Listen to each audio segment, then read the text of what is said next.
Hello, plant junkies. So you've got some potatoes growing in your pantry? Well, I do too. So let's plant them, because I hate to waste, and of course, I hate to buy groceries. Do your potatoes look like this? There's something you can do. This poor potato, who's lived in my pantry for months, has decided to volunteer as a garden plant.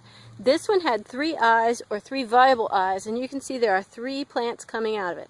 So we're going to split it into 3 pieces. Now you want each piece to be about 1.5 by 1.5 and a cube. Of course, this can't happen with a round potato, but we're going to do the best we can to chop it into pieces that give each one about that much nutrition out of the plant to grow, and this green part is going to come up out of the dirt.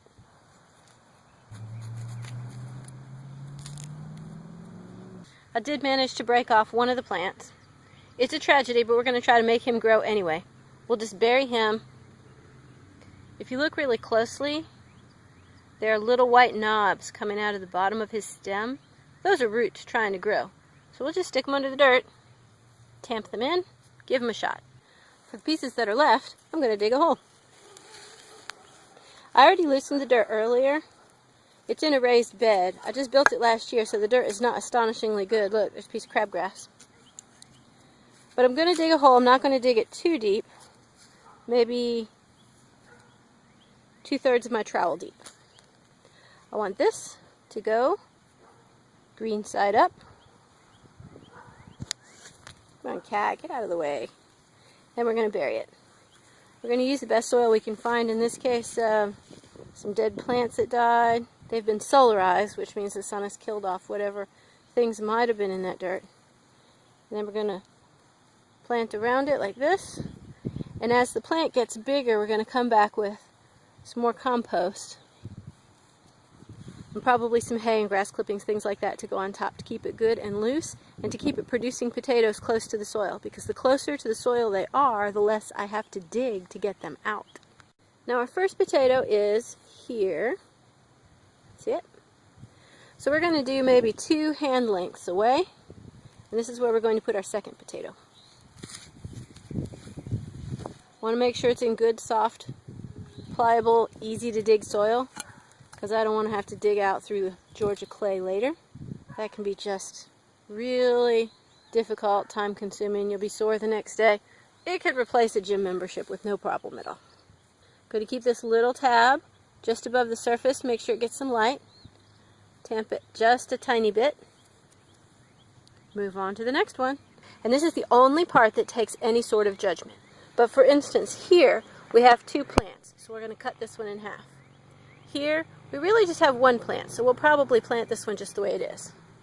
1 plant and 2 plants, they're really close together. That would be hard to cut that in half without breaking one of those off of the tuber, so we'll probably just plant them together. These are the ones that I did break off the tubers. Now, potatoes are in the nightshade family with tomatoes, and they root along the stem.